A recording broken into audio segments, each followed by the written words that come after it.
Précieux nom de Jésus-Christ, notre Seigneur. Vous allez bien?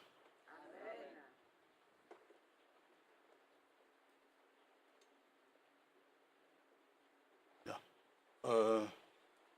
Avons-nous des visiteurs? Personne arrivée la première fois. Pour la pouille. Tout le monde est le bienvenu. Que Dieu vous bénisse. Tant que le fiston finisse. Besoin de finir. Hein. Voilà. Oui, d'accord.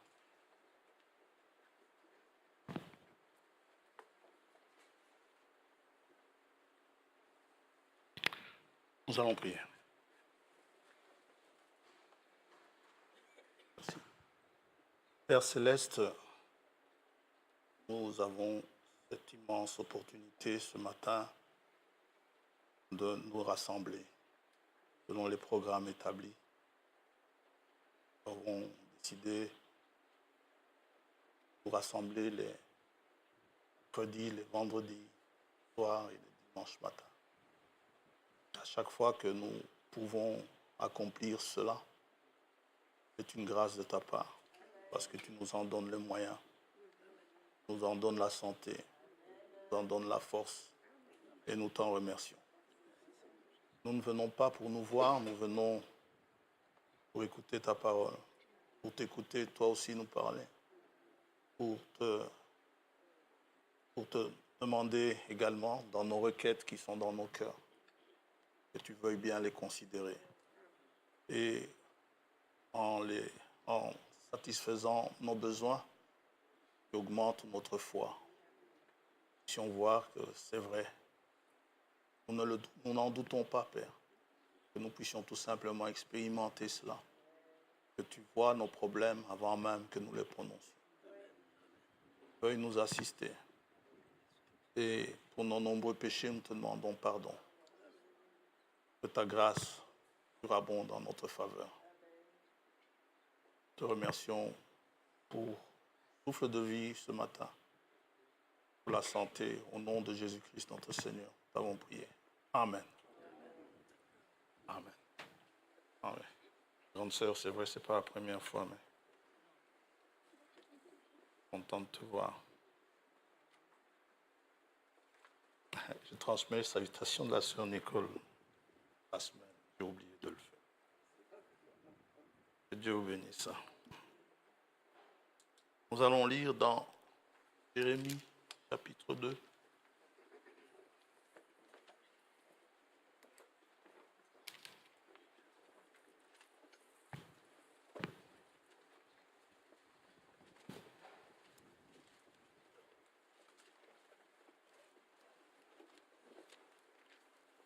Versets 11 à 13. Y a-t-il une nation qui change ses dieux? Non. Quoi qu'ils ne soient pas des dieux. Et mon peuple a changé sa gloire contre ce qui n'est d'aucun secours. Cieux, soyez étonnés de cela. Frémissez d'épouvante et d'horreur, dit l'Éternel, car mon peuple a commis un double péché. Ils m'ont abandonné, moi qui suis une source d'eau vive, pour se creuser des citernes crevassées qui ne retiennent pas l'eau. Amen. Que Dieu bénisse sa parole. Pouvons nous asseoir.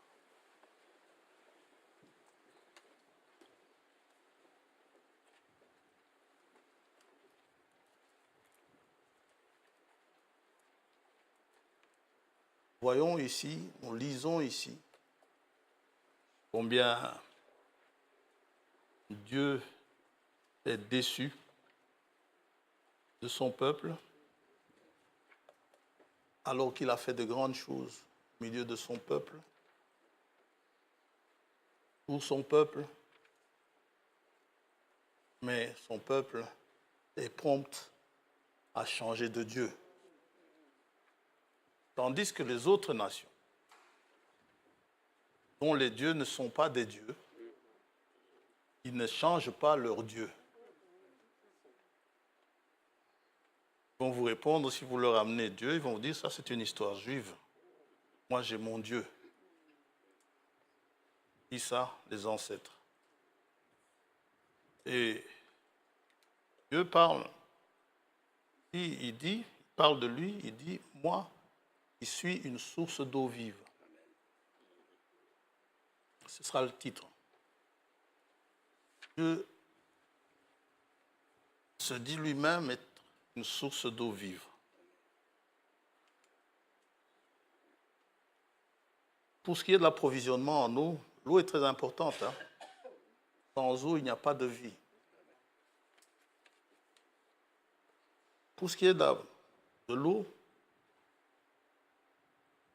eh bien, nous avons, le Seigneur en parle ici, des citernes, et vous connaissez tous, après les prédications, il y en a eu plusieurs sur les citernes crevassées, mais ce n'est pas le sujet ce matin. Je crois qu'on en parlera. Il y a des sources, il y a des puits d'eau. Alors, les puits et les sources, vous pouvez les mettre d'un même côté. L'eau qui tombe ici, là, la pluie qui tombe, elle est récoltée dans la terre, elle tombe, elles arrivent dans le sol. Lorsqu'il y a une couche imperméable, l'eau ne s'est pas traversée, l'eau s'accumule partout ici. Une poche. Toute la terre a une structure, une circulation d'eau qui ne change jamais. Ça montre qu'il y a une intelligence derrière. Le hasard ne peut pas le faire. Le circuit est toujours le même. Alors, quand vous creusez ici, vous vous trouvez ici, vous creusez ici, vous atteignez l'eau qui est là. Ça, on appelle ça un puits. Ça va? Et là, au sol, vous êtes au-dessus du niveau de l'eau. Quand vous vous trouvez ici, vous êtes en dessous du niveau. Vous n'avez pas besoin de creuser. L'eau va sortir elle-même. C'est ce qu'on appelle une source. Dès qu'il y a un moyen d'échapper, l'eau s'en va. L'eau que vous buvez, l'eau de spa, vient des sources de spa. Ça va? C'est en dessous du niveau, ce qu'ils appellent la nappe aquifère. Ça veut dire que les puits et les sources ont leur origine, ont la même origine en ce qui concerne l'eau. De l'eau souterraine qui se trouve là. La source n'a pas besoin d'une intervention humaine pour apporter l'eau. Donc, quand vous regardez vos bouteilles, vous lirez souvent source naturelle. Les puits, il faut creuser. Et l'eau, spirituellement, cette masse d'eau, l'eau vive qui est là, elle est vivante cette eau. Parce qu'elle coule, circule. C'est un type du Saint-Esprit. Ça va? Et nous, si nous regardons maintenant dans les évangiles, nous lisons dans Jean 4, lorsque Jésus-Christ parle avec la Samaritaine. Quand on parle d'eau vive, c'est quand il y a beaucoup d'eau. Énormément d'eau. Dans Jean 4,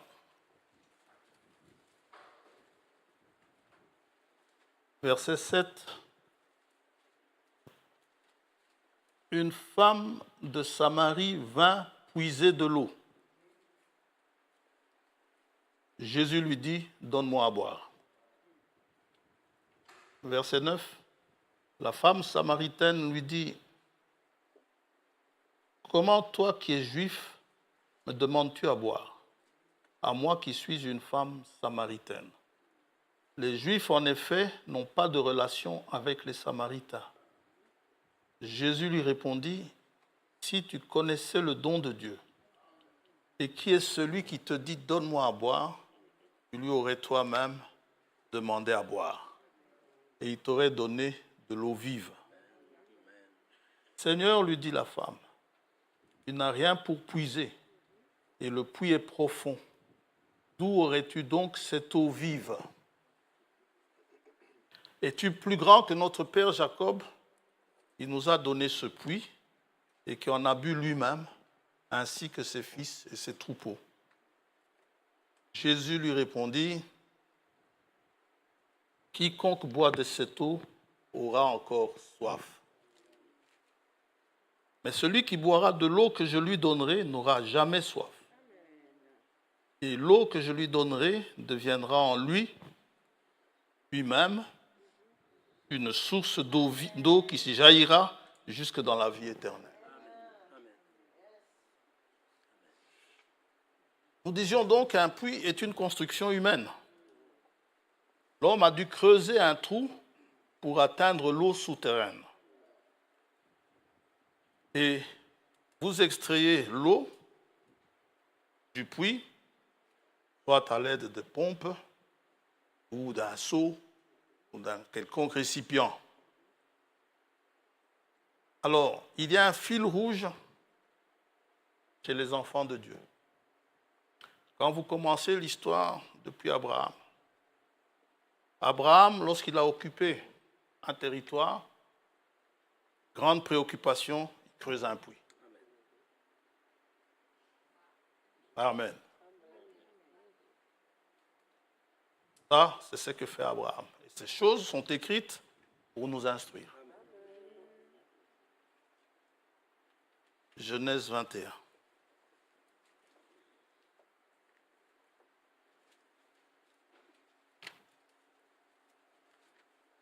C'était des objets de convoitise. Hein. C'était même parfois des sujets de guerre. Où les gens se battent pour l'eau.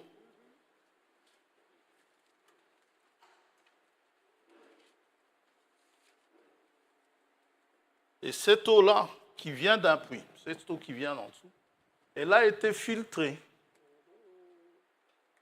par la terre, par les fissures des roches, et l'eau qui arrive là est tout à fait potable.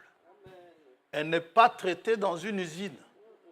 L'eau de spa que vous buvez, elle n'est pas traitée. L'eau qui est traitée, c'est celle du robinet. Ça va? Cette eau-là, vous pouvez aller à la source de spa, vous prenez un gobelet ou je ne sais pas, un verre, vous vous servez, vous la buvez directement. C'est une eau pure. Et Abraham a creusé parce qu'il avait besoin d'eau. Qui n'a pas besoin d'eau? Genèse 21. Verset 29. D'abord, il y a eu un problème avec les serviteurs d'Abimelech et Abraham s'est plaint. Je vais commencer au verset 25. Abraham fit des reproches à Abimelech au sujet d'un puits d'eau dont s'étaient emparés de force les serviteurs d'Abimelech. Au lieu de creuser, ils ont pris le puits de quelqu'un d'autre. Abimelech répondit, j'ignore qui a fait cette chose-là. Tu me l'apprends, je ne savais pas. Tu m'en as point informé, et moi, je ne l'apprends qu'aujourd'hui. Et Abraham prit des brebis et des bœufs qu'il donna à Abimelech, et ils firent tous deux alliance.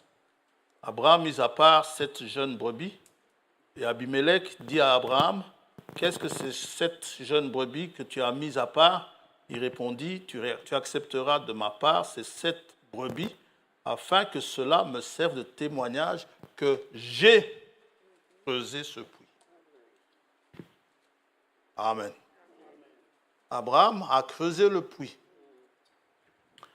Il a eu Isaac. Isaac est venu. Isaac a également creusé le puits. Genèse 26.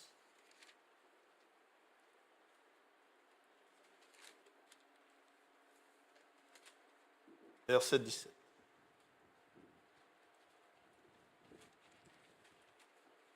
Isaac partit de là et campa dans la vallée de Guérar où il s'établit. Pourquoi il est parti de là, de cet endroit?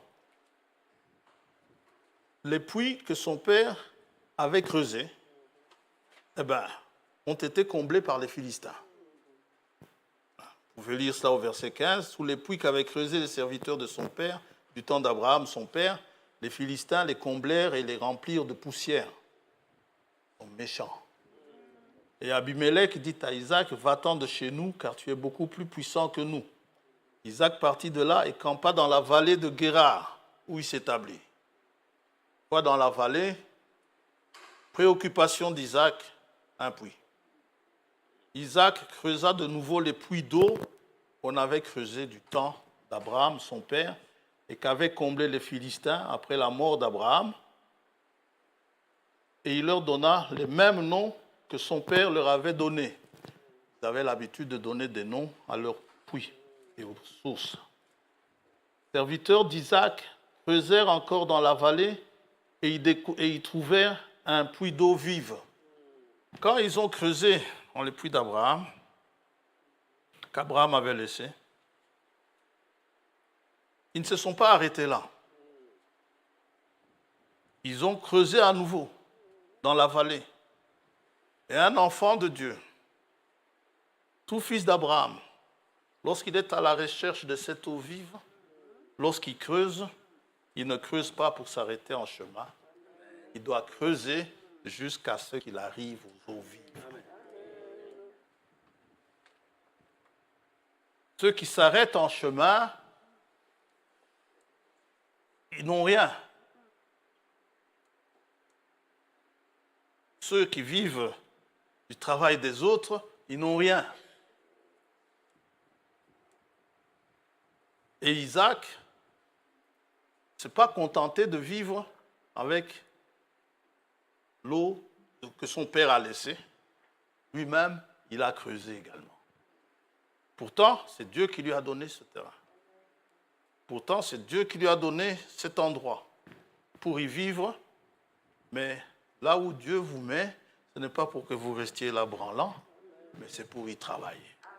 Travailler pour votre salut. Travailler pour faire ce que Dieu vous demande de faire.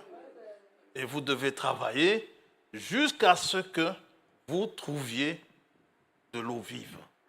L'eau vive, c'est le Saint-Esprit. N'arrêtez pas le travail de votre salut sans avoir atteint l'eau vive. Et le fil rouge qu'il y a entre Abraham, Isaac et Jacob, c'est justement le fait de creuser. Ils ont chaque fois creusé, bien que les terres que Dieu a données étaient des terres riches, mais pour y vivre, il faut creuser. Amen. Quand Agar sera chassée, elle ne va pas creuser, mais là où elle va s'arrêter, au moins quand Sarah va la chasser, elle va arriver à une source, c'est-à-dire à un endroit où l'eau était disponible. À la Kairoi, comme on a appelé ça. Donc, Oui, ou le Dieu qui me voit. Dieu qui voit sa misère. C'est Dieu qui lui avait donné cela. Jacob, lui, on ne voit pas trop là où il a creusé, mais néanmoins, donc la Bible ne mentionne pas que Jacob a creusé, mais néanmoins, cette femme samaritaine nous parle du puits de Jacob. Dans sa fuite, Jacob avait trouvé un puits dans les champs. Genèse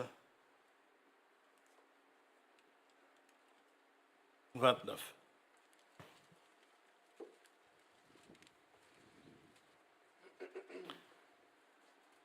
Jacob se mit en marche et s'en alla au pays des fils de l'Orient. Il regarda et voici, il y avait un puits dans les champs. Et voici, il y avait à côté 3 troupeaux de brebis qui se reposaient, car c'était à ce puits qu'on abreuvait les troupeaux, et la pierre sur l'ouverture du puits était grande. Là que Jacob a trouvé de l'eau, et c'est là que cette femme samaritaine allait puiser de l'eau. Et on sait que le puits était profond parce que la Samaritaine dit à Jésus, il n'a pas de quoi puiser. Comment vas-tu faire? Jésus lui dit, moi-même j'ai de l'eau. Donc il y a les puits et les sources qui sont là. Nous allons en parler pendant un petit instant, mais avant cela, un mot sur les citernes. Les citernes sont des réservoirs d'eau entièrement de fabrication humaine. Que l'homme a fabriqué. Et l'eau ne vient pas, l'eau des citernes ne vient pas de l'eau souterraine. L'eau des citernes vient de l'eau de pluie qui coule, n'est-ce pas? Et vous avez un collecteur d'eau, il vous collecte l'eau et emmagasine l'eau dans ses réservoirs. L'eau des citernes dépend des pluies. S'il ne pleut pas pendant un certain temps, il n'y a pas de pluie, il n'y a pas d'eau. Elle dépend des pluies, c'est une première chose. Deuxième chose, cette eau, lorsqu'elle a ruisselé, elle a ramassé une grande quantité de microbes, des choses qu'il ne fallait pas s'y trouver. Il ne devait pas s'y trouver. Non seulement cela, pendant que vous gardez cette eau, les microbes multiplient dedans. Souvent, les fermiers s'en servent pour arroser leurs champs, mais elle n'est pas potable. Alors, Dieu est étonné que le peuple de Dieu, qui est habitué à recevoir de l'eau de source, de l'eau d'un puits, allait préférer boire l'eau des citernes. L'eau des citernes qui vous rend malade. L'eau de citerne qui vous donne plein de parasites. Alors, Dieu prend les cieux à témoin. Il dit, cieux, soyez étonnés de ce qui se passe sur la terre. Les hommes que j'ai créés à mon image préfèrent l'eau des citernes. Et en plus, ces citernes-là, elles sont crevassées.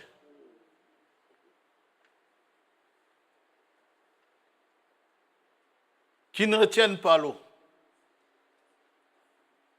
C'est tout simplement inimaginable que quelqu'un qui ait connu le vrai Dieu, le Dieu véritable, qui ait goûté au Saint-Esprit, puisse continuer à s'abreuver des choses qui ne ressemblent à rien.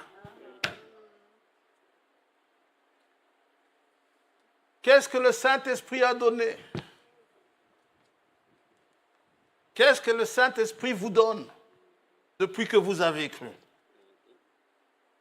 2 Pierre chapitre 1er.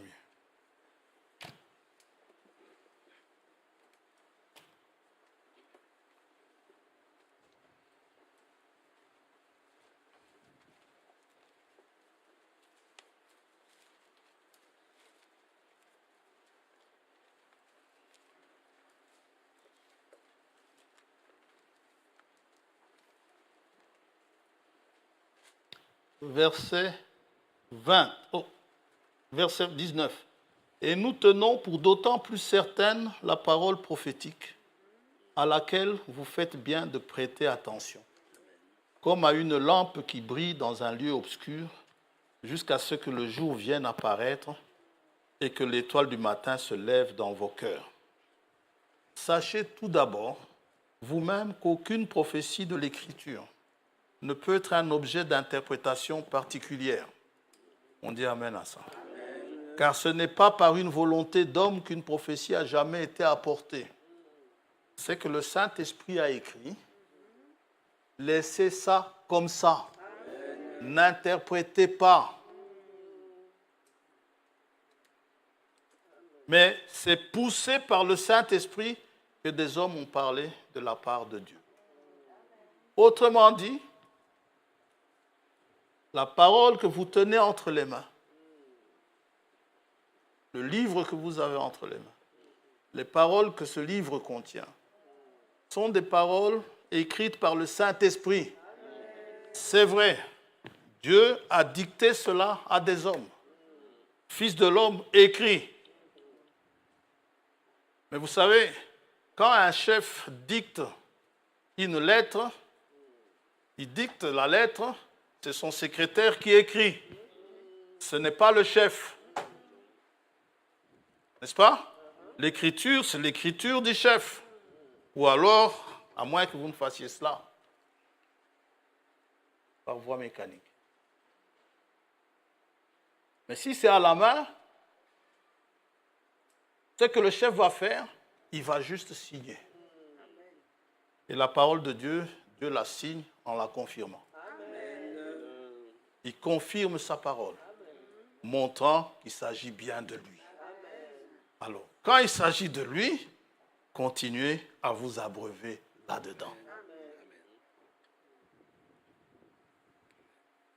C'est étonnant que lorsque les citernes sont proposées à des hommes, où il est dit n'importe quoi, on vous fait boire des choses imbuvables et beaucoup acceptent.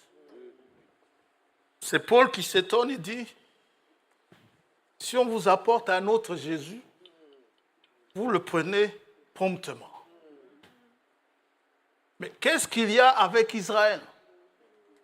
Qu'est-ce qu'il y a avec les chrétiens? C'est Élie qui dit, si l'Éternel est Dieu, suivez-le. Si l'Éternel n'est pas Dieu, eh bien, suivez Baal. Et Israël avait des doutes, c'est incroyable, entre Baal et le Dieu véritable. Alors que le Dieu véritable a ouvert la mer Rouge. Alors que le Dieu véritable les a nourris de la manne. Baal n'a rien fait. Tout ce que Baal a fait, c'est alléger la parole, la mélanger. Oh, ça c'était pour il y a des années. Mais aujourd'hui, avec le modernisme, c'est différent. Un enfant de Dieu, qu'il soit à Guérard ou ailleurs, il ne tombe pas dans le piège. Il creuse jusqu'à obtenir l'eau vive. L'eau qui donne la vie. Et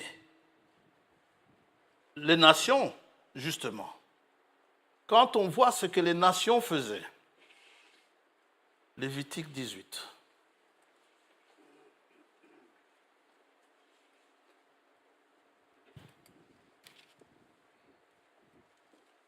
Vous comprendrez pourquoi parfois Dieu leur demandait de ne rien laisser, de tout dévouer par interdit. Dans Lévitique 18, au moment où il s'apprête à entrer dans la terre promise, l'Éternel parle à Moïse et dit, « Parle aux enfants d'Israël et tu leur diras, je suis l'Éternel votre Dieu. Vous ne ferez point ce qui se fait dans le pays d'Égypte où vous avez habité, d'où vous venez. Ne venez pas ici en disant, chez moi, dans ma tribu, les choses se passent comme ça. Oubliez votre tribu. Désormais, vous êtes de la race de Dieu. Vous êtes d'une autre tribu.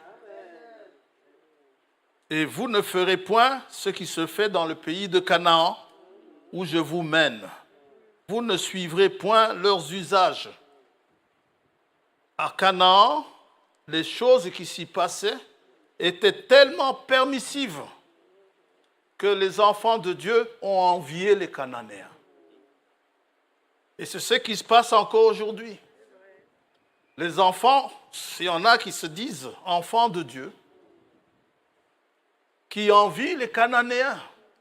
Ils viennent à l'assemblée, mais ils vivent la vie des Cananéens. Il ne faut pas clocher des deux côtés.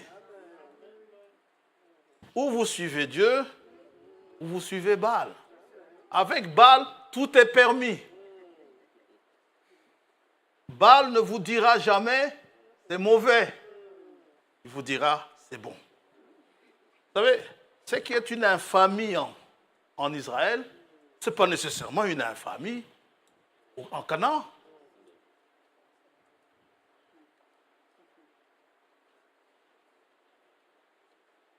Amen. Alors, quand vous lisez ce qui se passait là-bas, si vous continuez la lecture, je ne lis jamais le tout, mais vous comprendrez dans quel pays on est. On retient donc ce que le frère a dit sur les citernes crevassées. Il dit qu'elles sont vite contaminées. En fait, ces citernes sont venues d'une pluie antérieure. C'était un réveil. Ça pouvait être un réveil, mais les temps sont passés. Pour échapper au jugement aujourd'hui, vous n'allez pas construire une arche de Noé. Du temps de Noé, l'arche de Noé était le véritable refuge. Mais aujourd'hui, si vous construisez une arche en bois de gopher, mais vous êtes perdu. L'arche aujourd'hui est tout autre. Et c'est la parole, c'est le Saint-Esprit qui vous dit aujourd'hui, où est l'arche? C'est le Saint-Esprit qui vous conduit aujourd'hui dans l'arche. Qui est-ce qui a conduit l'éléphant dans l'arche de Noé? Qui est-ce qui a conduit tel autre animal dans l'arche de Noé? Si ce n'est le Saint-Esprit.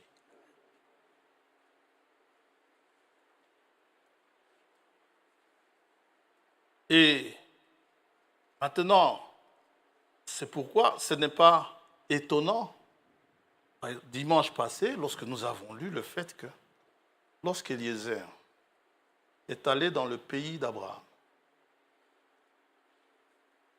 pour aller chercher une épouse pour Isaac, Éliezer n'est pas parti dans la ville chercher dans tous les quartiers, il est parti à un endroit bien précis, où il sait que c'est là que les filles d'Abraham vont venir.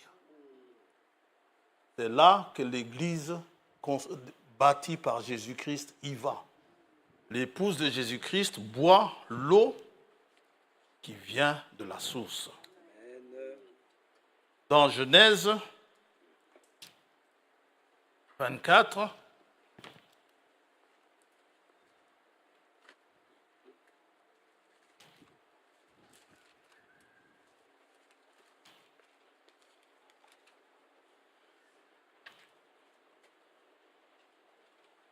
Dans Genèse 4.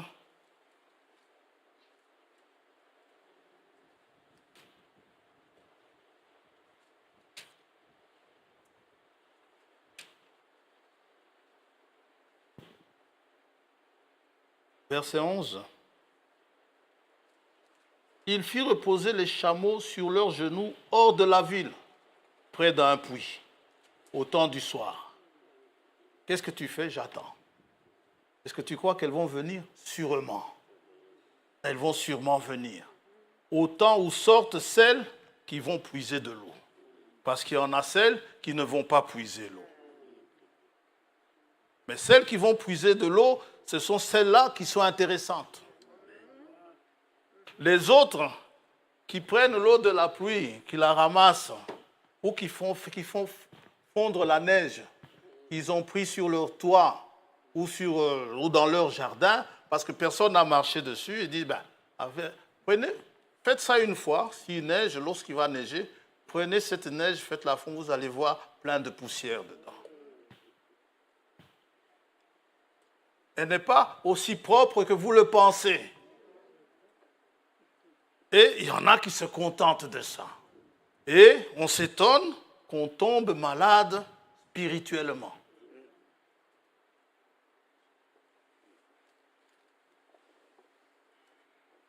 Et il dit, Éternel, mon Dieu, Éternel, Dieu de mon Seigneur Abraham, fais-moi, je te prie, rencontrer aujourd'hui ce que je désire, et use de bonté envers mon Seigneur Abraham. Voici, je me tiens près de la source d'eau, et les filles des gens de la ville vont sortir pour puiser de l'eau. Jeunes gens, si vous cherchez à vous marier, allez à la source. Cherchez à la source d'eau. Ça veut dire quoi? Évitez les incroyantes. Évitez les incroyants. Maintenant, on ne dit pas les membres de l'Assemblée. Dans une assemblée, il y a des incroyants. Dans une assemblée, il y a des croyants. Il y a des soi-disant croyants. Il y a toutes les sortes. Mais il y en a qui sont là, qui ne puisent pas. Ils reçoivent de l'eau d'ici. Quand le culte sera terminé, ils iront recevoir de l'eau ailleurs qu'ils vont mélanger. Vous ne buvez pas de cette eau-là. En tant que fils d'Abraham, en tant que fille d'Abraham, si vous ne voulez pas de problème dans vos maisons, buvez tous de la bonne eau.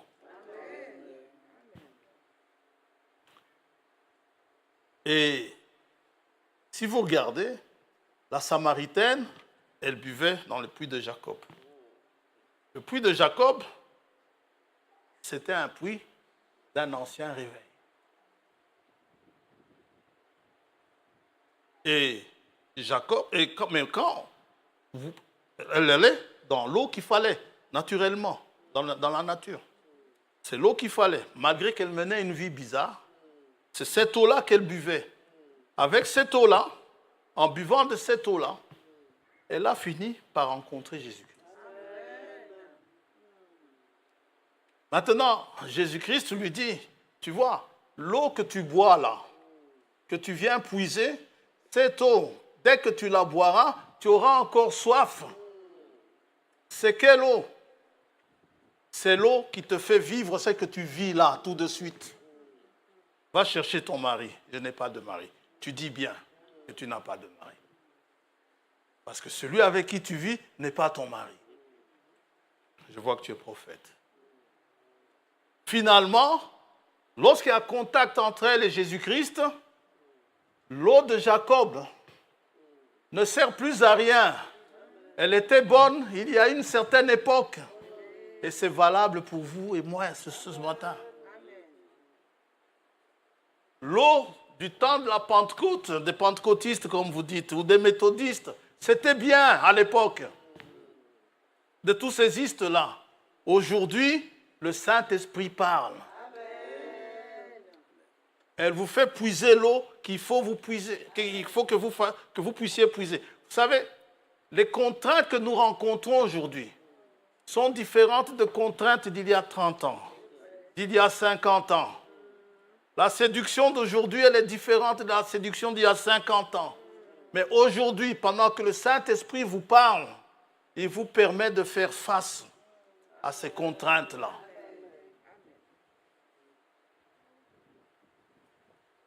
Si vous avez soif, Jésus dit, venez à moi. C'est celui qui vous donne le bon goût de la bonne eau. Elle a jeté son seau, elle a couru dans la ville pour donner le témoignage.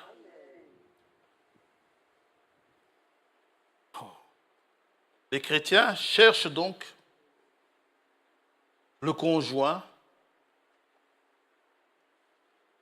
aux côtés de près d'un puits, car c'est là qu'ils vont puiser l'eau. Le puits symbolise le Saint-Esprit.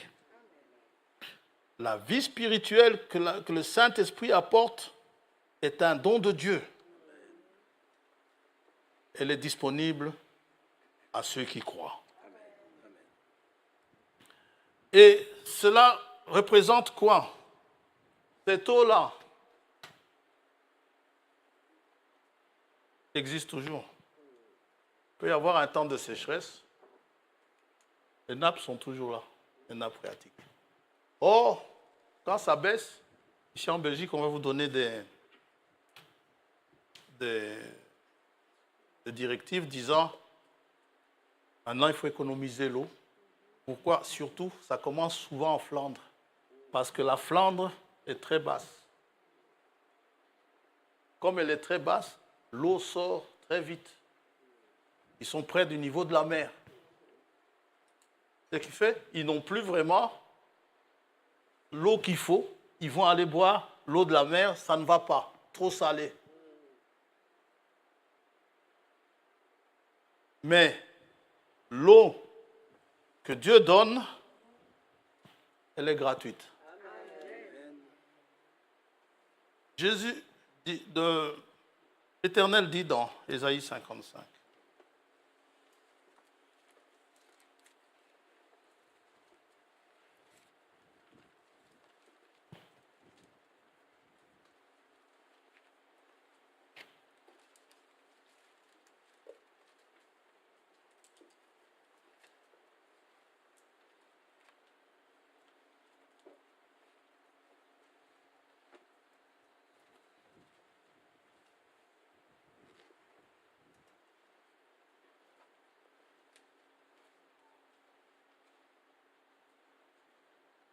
Vous tous qui avez soif, venez aux eaux.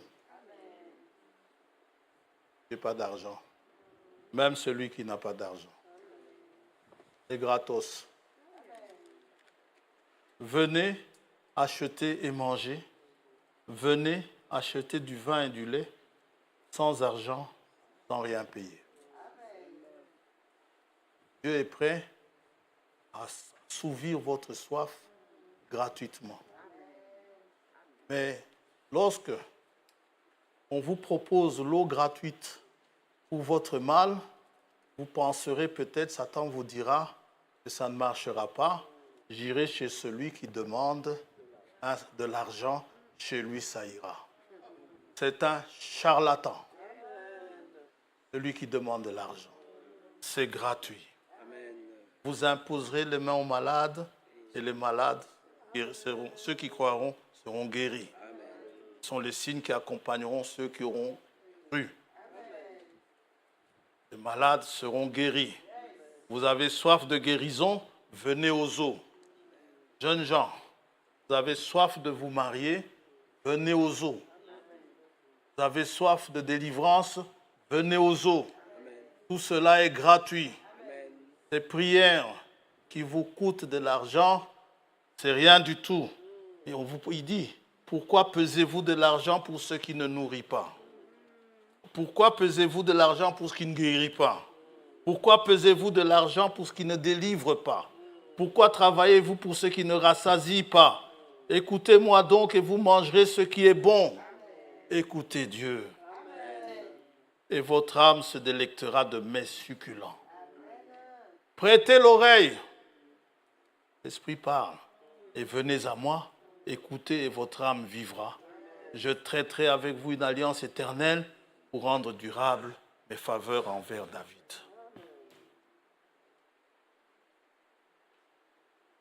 L'expérience des eaux vives n'est pas seulement une expérience ponctuelle, fixée dans le temps. C'est une expérience continue dans toute votre vie qui pourvoit pour chaque croyant la disponibilité, le moyen d'une vie qui plaît à Dieu, d'une vie agréable à Dieu. Et c'est ce que nous devons rechercher chaque fois, la conduite du Saint-Esprit. C'est là que nous devons chaque fois aller y boire. Et nous, pour avoir cela, nous devons creuser. Creuser, aller profondément dans la parole. Pendant des années, pendant des siècles, ce qu'avait prophétisé Joël était une prophétie, c'était la lettre. Mais quand cela a été accompli,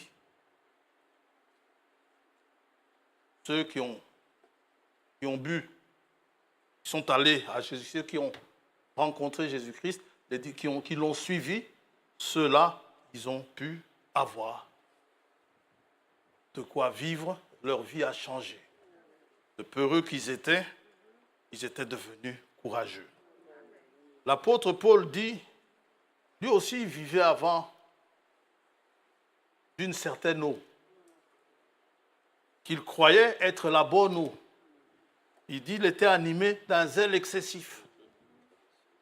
Dans Galates, chapitre 5, Paul donne ce conseil.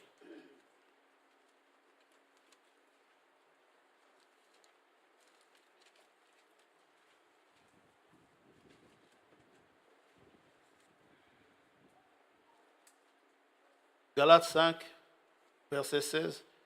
Je dis donc,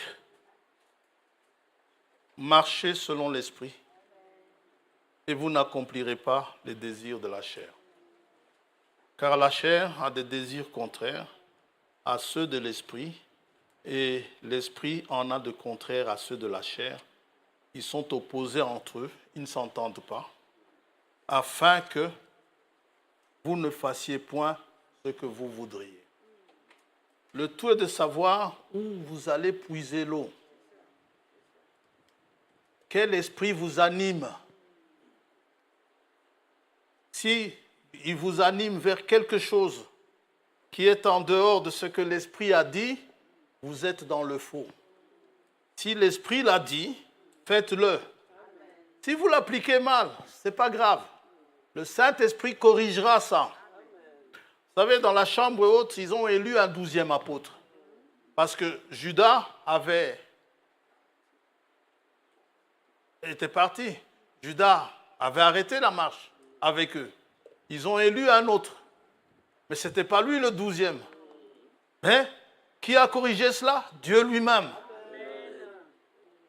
Le 12e apôtre a bien été pris par Dieu lui-même. Paul dit, il a plu à celui qui m'a appelé dès le sein de ma mère. Dieu corrigera cela.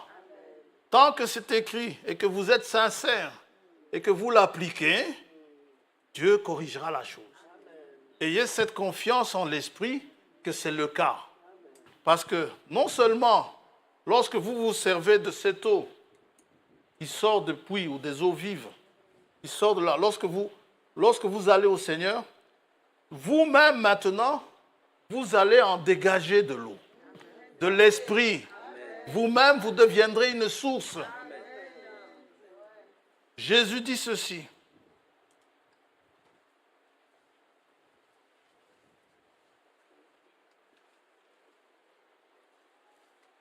Dans Jean 7.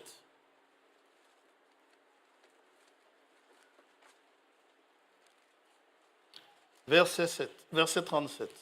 Le dernier jour, le grand jour de la fête, Jésus se tenant debout s'écria, « Si quelqu'un a soif, qu'il vienne à moi et qu'il boive.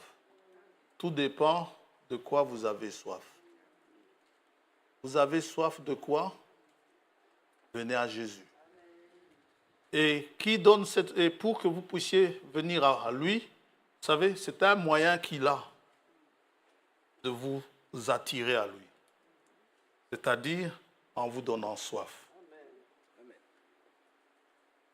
Il peut vous donner une soif de guérison, juste pour que vous veniez à lui. Il peut vous donner une soif de délivrance, juste pour que vous veniez à lui. Il peut vous donner une soif, une certaine soif, c'est dans le but de venir à lui. Parce que tant que vous n'avez pas soif, vous n'irez pas à lui. Celui qui croit en moi, des fleuves d'eau vive couleront de son sein, comme dit l'Écriture. Il dit cela de l'Esprit que devaient recevoir ceux qui croiraient en lui, car l'Esprit n'était pas encore donné, parce que Jésus n'avait pas encore été glorifié.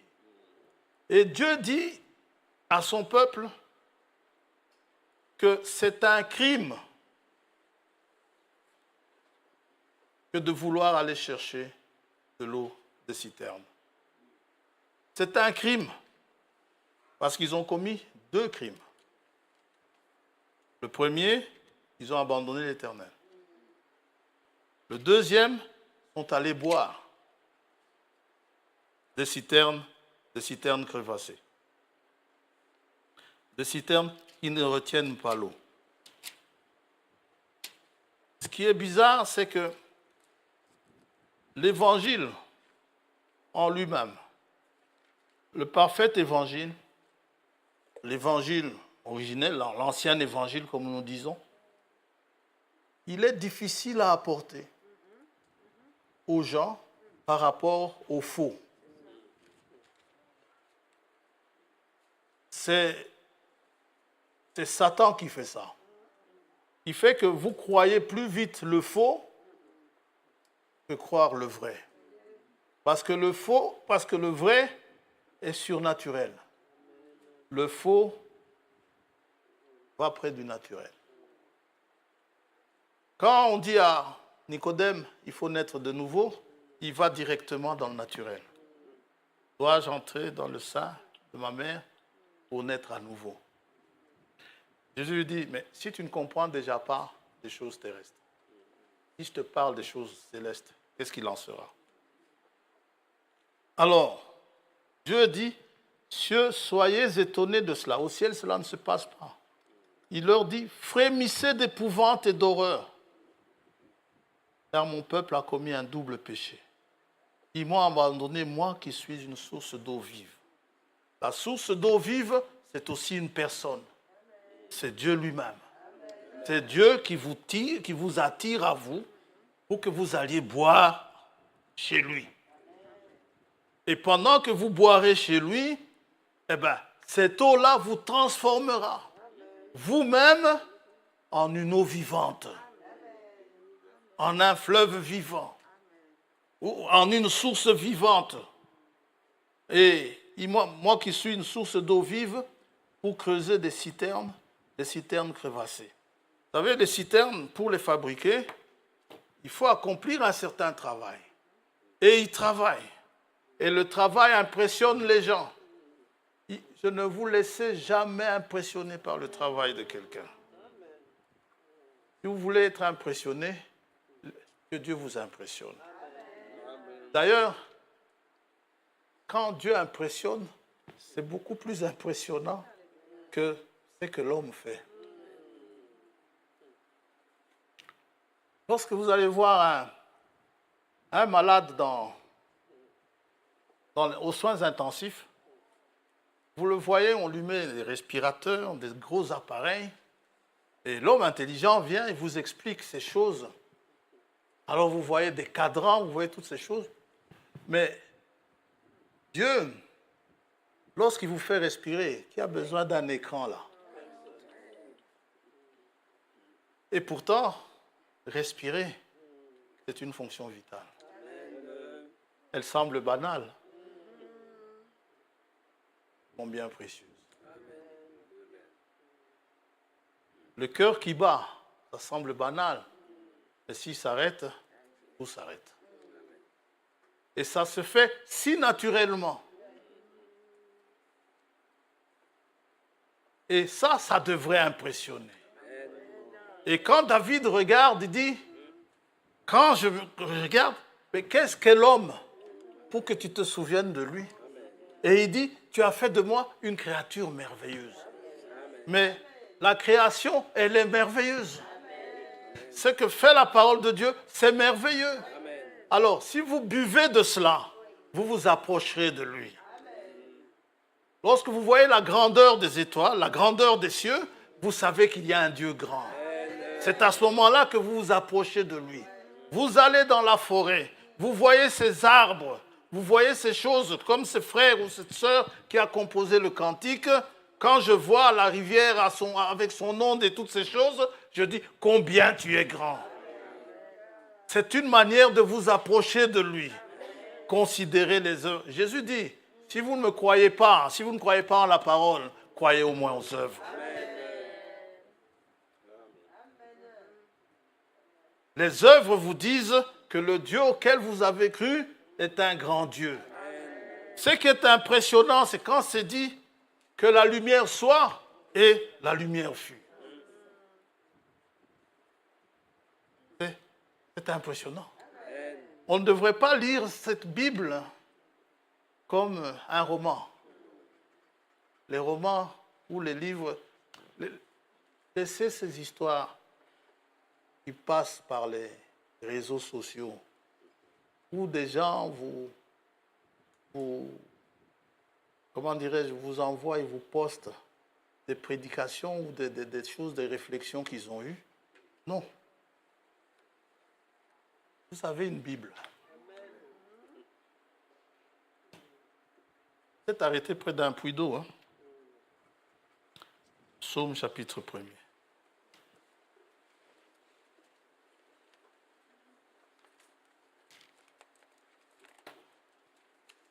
Et ici à l'Assemblée, on ne fait que ce que Dieu nous demande de faire. Dieu demande de nous rassembler. Il peut parler à chacun individuellement dans sa maison, mais c'est Dieu qui demande de vous rassembler. Heureux l'homme qui ne marche pas selon le conseil des méchants, qui ne s'arrête pas sur la voie des pécheurs et qui ne s'assied pas en compagnie des moqueurs, mais qui trouve son plaisir. Il trouve son plaisir dans la loi de l'Éternel et qu'il la médite jour et nuit. Dieu veut que nous nous rassemblions. Ce rassemblement, on parlait avec mon frère hier, eh bien, ce rassemblement, c'est un sacrifice que vous faites. Et le sacrifice, vous n'avez pas à prendre votre bœuf, il est beau, hein? Il est irréprochable. Hein? Conduisez-moi ce bœuf au temple pour qu'on me le sacrifie. Dieu n'accepte pas ça. Vous devez l'apporter vous-même. Même si vous habitez à 5000 km, vous devez l'apporter vous-même, ce bœuf, et lui imposer les mains. Aujourd'hui, nous avons l'invitation du Seigneur. Nous avons l'indignation de l'Éternel, où l'Éternel s'indigne du fait que les gens laissent l'eau que Dieu a mise en réserve. Elle est inépuisable. Ça arrive que parfois le niveau baisse. Ça, c'est à cause du péché. Quand Dieu a frappé Israël de sécheresse, il n'y avait plus d'eau. Et il avait frappé Israël de sécheresse, pourquoi? À cause du péché. Aujourd'hui, les temps de sécheresse commencent à sévir. Surtout où? Regardez bien. Où ça? Les États-Unis. Les feux de forêt. L'Europe. L'Espagne. En Europe. L'état du péché. C'est à cause du péché.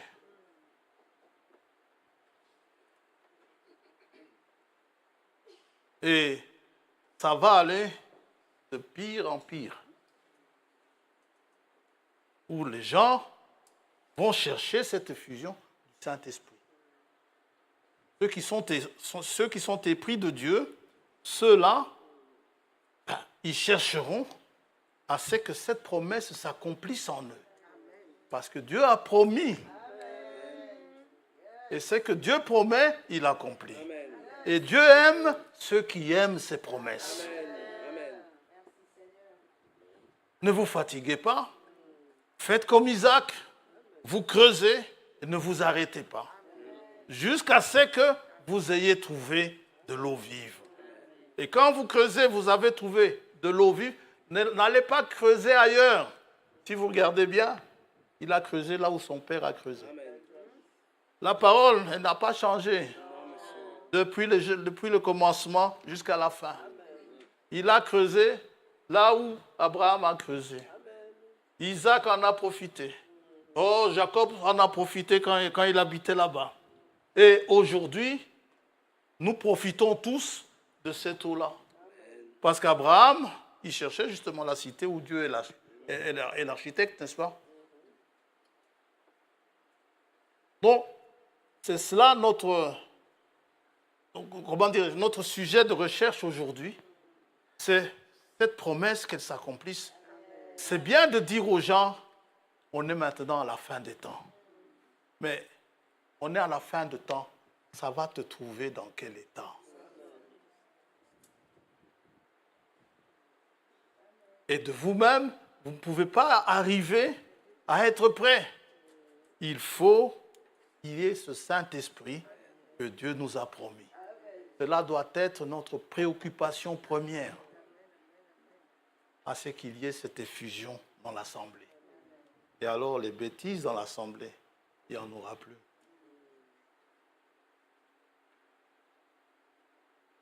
Et alors,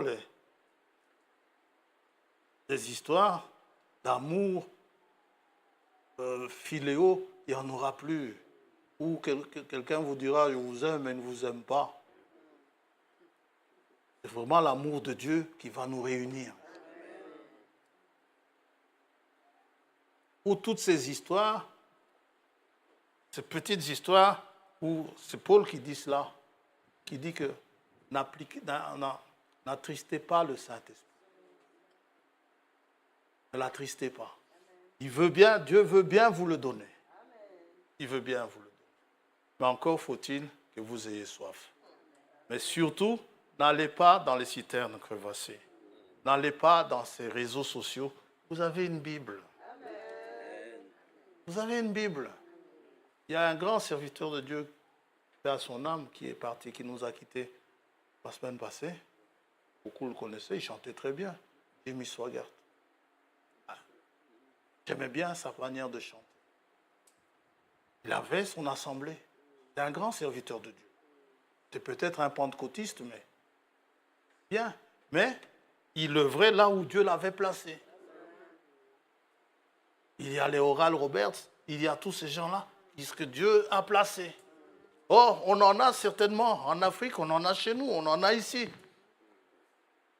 Mais allez là où les gens se préoccupent. Des puits. Là où ils creusent. Jusqu'à ce que vous êtes sûr qu'il y a de l'eau vive en bas. Là. Quand vous êtes là, vous êtes sûr qu'il y a de l'eau vive en bas.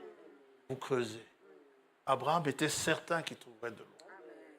Il y a des endroits où vous allez creuser, vous n'en trouverez jamais. Et quand vous creusez, vous le trouvez. Dieu est où? Il est dans sa parole. Amen. Que Dieu vous bénisse.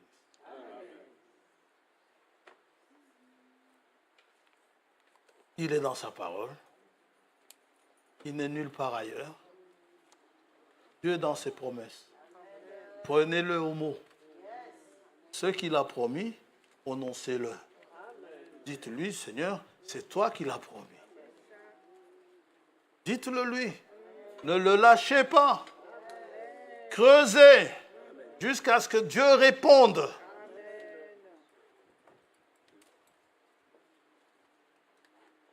Comme on l'a dit pendant, je ne sais plus quand, mais on l'a dit. C'est Jésus lui-même qui nous a enseigné à importuner Dieu. Il dit, la femme là a importuné le juge inique alors qu'elle avait de besoin. Jésus dit, et vous, élus, si vous criez à Dieu nuit et jour, c'est dans Luc 18 ça. Les promesses divines, ne les méprisez pas. Les droits que Dieu vous donne, ne les méprisez pas. Ce que Dieu vous donne, prenez. Si on dit que vous êtes gourmand, soyez gourmand. Si on dit que vous buvez comme un chameau, gloire à Dieu. Vous savez, le chameau a supporté le chemin jusqu'à Isaac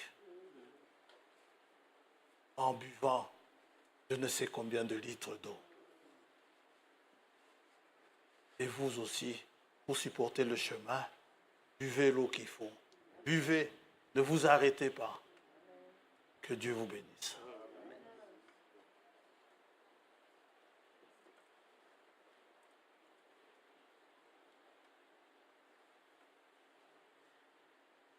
Prions.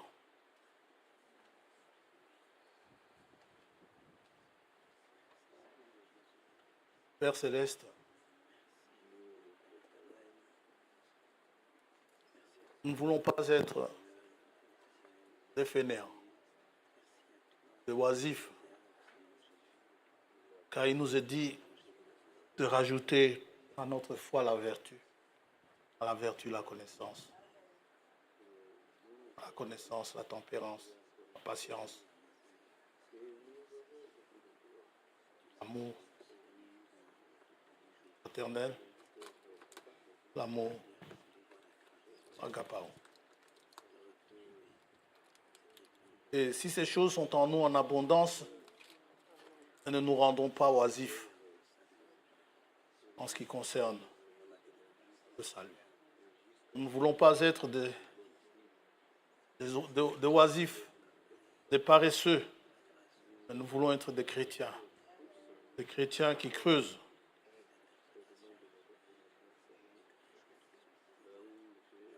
Les chrétiens creusent jusqu'à ce qu'on atteigne les eaux vives. Quel est notre besoin? Te remercions ce matin pour le petit temps que nous avons passé. Puisse pousser tes enfants à méditer. Puisses-tu pousser tes enfants à lire, à se nourrir de cette parole qui contient tous les nutriments nécessaires à la vie spirituelle. Comme l'eau qui sort de la source contient des minéraux bons pour la santé, l'eau spirituelle du Saint-Esprit contient tout ce qu'il nous faut pour une vie spirituelle qui te plaît. Une vie qui te soit agréable. Selon qu'il est dit, les enfants de Dieu sont conduits par l'Esprit de Dieu. Il y a un Saint-Esprit parce que tu l'as promis. Il y a de l'eau quelque part. Cette eau vive. Nous ne voulons pas de l'eau stagnante, des citernes, des réservoirs d'eau. Mais donne-nous de ces eaux, de cette eau qui a fondu, qui a été filtrée pendant des années, des siècles, pour former cette eau abondante, source de la vie. Merci pour ta bonté, ta grâce. Merci pour l'occasion que tu nous donnes,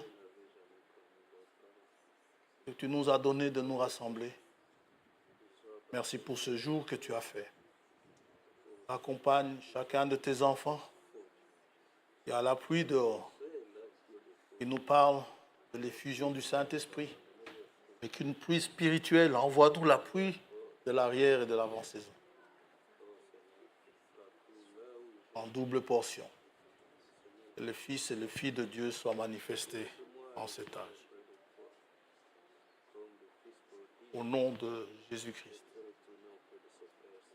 Le Seigneur, te demandons, remettant notre chemin du retour, sous ton contrôle. Sois avec nous, dans le précieux nom de Jésus-Christ, notre Seigneur. Amen.